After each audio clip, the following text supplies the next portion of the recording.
ಎಲ್ರಿಗೂ ನಮಸ್ಕಾರ. ನನ್ನ ಹೆಸರು ಆರ್ಯನ್. ಮೊದಲನೇದಾಗಿ ಇಲ್ಲಿ ಬಂದಿರೋ ಎಲ್ಲ ಗಣ್ಯರಿಗೆ, ಎಲ್ಲ ಮಾಧ್ಯಮ ಮಿತ್ರರಿಗೆ, ಎಸ್ಪೆಷಲಿ ಮಾಧ್ಯಮ ಮಿತ್ರ ಅನ್ನೋದಕ್ಕಿಂತ ಮಾಧ್ಯಮ ಕುಟುಂಬದವರು ಅಂತ ಹೇಳ್ತೀನಿ. ಯಾಕಂದ್ರೆ ನಾನು ಕೂಡ ಮಾಧ್ಯಮದಲ್ಲೇ ಕೆಲಸ ಮಾಡ್ತಾ ಇದ್ದೀನಿ ಕಳೆದ 2.5 ವರ್ಷಗಳಿಂದ. ಸೊ ಇಷ್ಟು ದಿನ ನಾನು ಹಿಂದ್ಗಡೆ ನಿಂತ್ಕೊಂಡು ರಿಪೋರ್ಟರ್ ಆಗ್ತಿದ್ದೆ, ಇಲ್ಲಿ ಬರೋ ಹೀರೋಗಳನ್ನ ಜಿಚಾಟ್ ಮಾಡ್ತಿದ್ದೆ. ಸೊ ಇದು ಮೀಡಿಯಾಗೆ ಬಂದ್ಮೇಲೆ ಇದು ನಾನು ಫಸ್ಟ್ ಸಿನಿಮಾ ಹೀರೋ ಆಗಿ ಮಾಡ್ತಾ ಇರೋದು. ತುಂಬಾ ಖುಷಿ ಇದೆ. ನಮ್ಮನೆ ಫಂಕ್ಷನ್ಗೆ ನಮ್ಮವ್ರನ್ನೇ ಕರೆದ ಖುಷಿ ಇದೆ ನನಗೆ. ಹಾಗೆ ನಿಮ್ ಸಪೋರ್ಟ್ ಕೂಡ ಇರಲಿ. ಇನ್ನು ಲೂಡೋ ಸಿನಿಮಾ ಬಗ್ಗೆ ಹೇಳೋದಾದ್ರೆ, ಇದೊಂದು ಡಿಫ್ರೆಂಟ್ ಜಾನರ್ ಸಿನಿಮಾ. ನಮ್ಮ ಯೋಗರಾಜ್ ಸರ್ ಅವರ ಸ್ಟೋರಿನೇ ಆ ತರ ಇದೆ, ಡಿಫ್ರೆಂಟ್ ಆಗಿದೆ.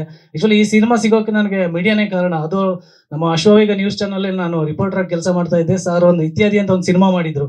ಸೊ ಅದಕ್ಕೆ ನಾನು ಸಿನಿಮಾ ರಿಪೋರ್ಟರ್ ಆಗಿ ಇಲ್ಲೇ ಬಂದಿದ್ದೆ. ಸಿನಿಮಾ ಮುಗಿದ ಮೇಲೆ ಸರ್ ಮಾತಾಡ್ಸಿದ್ವಿ. ಹಂಗೆ ನೆಕ್ಸ್ಟ್ ಸಿನಿಮಾಗೆ ಅವರು ಸೆಲೆಕ್ಷನ್ ಮಾಡ್ಕೊಂಡ್ರು. Thank you so much sir, ನನ್ನ ನಂಬಿ ನನ್ಗೊಂದು ಅವಕಾಶ ಕೊಟ್ಟಿದ್ರು. ಹಾಗೆ ಮಹೇಂದ್ರನ್ ಸರ್ ಕೂಡ ನನ್ನ ಸೆಲೆಕ್ಟ್ ಮಾಡಿರೋದಕ್ಕೆ ನಿಮ್ಗೂ ಥ್ಯಾಂಕ್ಸ್ ಸರ್.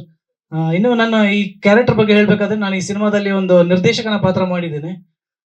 ನಿರ್ದೇಶಕನ ಪಾತ್ರ ನನಗೆ ತುಂಬಾ ಹತ್ರ ಅಂತ ಅನಿಸ್ತು. ಏನಕ್ಕೆ ಅಂದ್ರೆ, ನಾನು ಬರೀ ಆರ್ಟಿಸ್ಟ್ ಆಗಿ ಅಲ್ಲ, ನಾನು ಕಳೆದ 10 ವರ್ಷಗಳಿಂದ ಸಿನಿಮಾ ಇಂಡಸ್ಟ್ರಿನಲ್ಲಿ ಇದ್ದೀನಿ.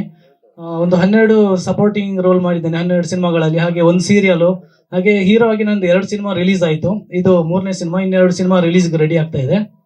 ಸೊ ಅದ್ರ ಜೊತೆಗೆ ನಾನು ಬರವಣಿಗೆ ನನ್ನ ಹಾಬಿ, ಅದು ನಾನು ರೈಟಿಂಗ್ ಸ್ಟೋರಿ ಎಲ್ಲ ಬರಿತಾ ಇದ್ದೆ. ಸೊ ಇದರಲ್ಲಿ ನಾನು ನಿರ್ದೇಶಕನಾಗಿರೋದ್ರಿಂದ ನಾನು ಕೂಡ ಪ್ರೊಡ್ಯೂಸರ್ನ ಅಪ್ರೋಚ್ ಮಾಡೋದು ಇದೆಲ್ಲ ನನ್ನ ಡೈಲಿ ರುಟೀನ್. ಸೊ ನನಗೆ ನಿರ್ದೇಶಕನ ಪಾತ್ರ ಮಾಡೋದು ತುಂಬಾ ಟಫ್ ಅಂತ ಅನಿಸ್ಲಿಲ್ಲ. ಯಾಕಂದ್ರೆ ನಾನು ಫೇಸ್ ಮಾಡಿರುವಂತಹ ಕೆಲವು ಅವಮಾನಗಳಾಗಿರ್ಬೋದು, ಅಥವಾ ತುಂಬಾ ಘಟನೆಗಳು ನಡೆದಿರುತ್ತೆ. ಸೊ ಅದೆಲ್ಲ ನನಗೆ ತುಂಬಾ ಫೆಮಿಲಿಯರ್ ಅಂತ ಅನ್ಸುತ್ತೆ, ನನಗೇನು ಹೊಸದಂತ ಅನ್ಸಿಲ್ಲ. ಸೊ ಕ್ಯಾರೆಕ್ಟರ್ ಒಳಗಡೆ ಇನ್ವಾಲ್ವ್ ಆಗೋಕ್ಕೆ ತುಂಬಾ ಹೆಲ್ಪ್ ಆಯ್ತು. ಇನ್ನು ಕೋ ಆರ್ಟಿಸ್ಟ್ ಬಗ್ಗೆ ಹೇಳ್ಬೇಕಂದ್ರೆ, ಜೀವಿತ ಆಗ್ಲಿ, ಶರಣ್ ಆಗ್ಲಿ, ಅಥವಾ ಸುವರ್ಣ ಸರ್, ನಮ್ಮ ಸುವರ್ಣ ವಿಲನ್ ಕ್ಯಾರೆಕ್ಟರ್ ಮಾಡಿದವ್ರಿಗೆ ಎಲ್ಲರೂ ತುಂಬಾ ಸಪೋರ್ಟ್ ಮಾಡ್ತಾ ಇದ್ರು. ಹಾಗೆ ಇವಾಗ ನೀವು ಸಾಂಗ್ ನೋಡಿದ್ರೆ ನಿಮಗೆ ತುಂಬಾ ಇಷ್ಟ ಆಗಿದೆ ಅನ್ಕೊಳ್ತೀನಿ. ಸಾಂಗ್ ನಮ್ಮ music director Raj Bhaskar sir ಕಳೆದೋದೆ ಸರ್, ಏನ್ ಸಾಂಗ್ ಕೊಟ್ಟಿದ್ರು ನನಗೆ. Thank you so much sir, thank you so much.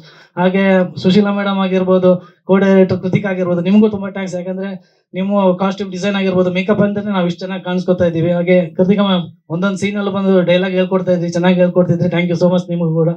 ಯಾರನ್ನು ಬಿಟ್ಟಿದ್ದೀನಪ್ಪ ನಾನು ಅನ್ಸುತ್ತೆ.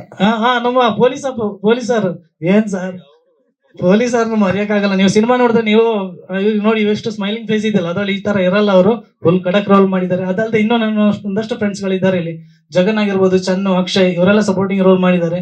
ಸೊ ಎಲ್ರಿಗೂ ಥ್ಯಾಂಕ್ಸ್, ನಿಮ್ಗೆಲ್ಲ ಬಂದಿದ್ದಕ್ಕೆ ತುಂಬಾ ಖುಷಿ ಆಯ್ತು. ಹಾಗೆ ನನ್ನ ನೆಕ್ಸ್ಟ್ ಸಿನಿಮಾದ ಡೈರೆಕ್ಟರ್ ಕೂಡ ಹರಿಪ್ರಣ ಸರ್ ಬಂದಿದ್ದಾರೆ. ನಿಮ್ಗೂ thanks sir, thank you for coming. ಓಕೆನಾ? Thank you. ನೈಸ್. ಅಂದ್ರೆ ನೀವು ಮಾಧ್ಯಮದಲ್ಲಿ ಇದ್ದವ್ರು ಹೀರೋ ಆಗಿರೋದು ಅಲ್ವಾ? ಹೌದು. ಮೋಕ್ಷನ್ ಅಲ್ಲ, ಹೀರೋ ಆಗಿದ್ದೆ, ಮಾಧ್ಯಮಕ್ಕೆ ಬಂದೆ ಆಮೇಲೆ. ಹೌದಾ?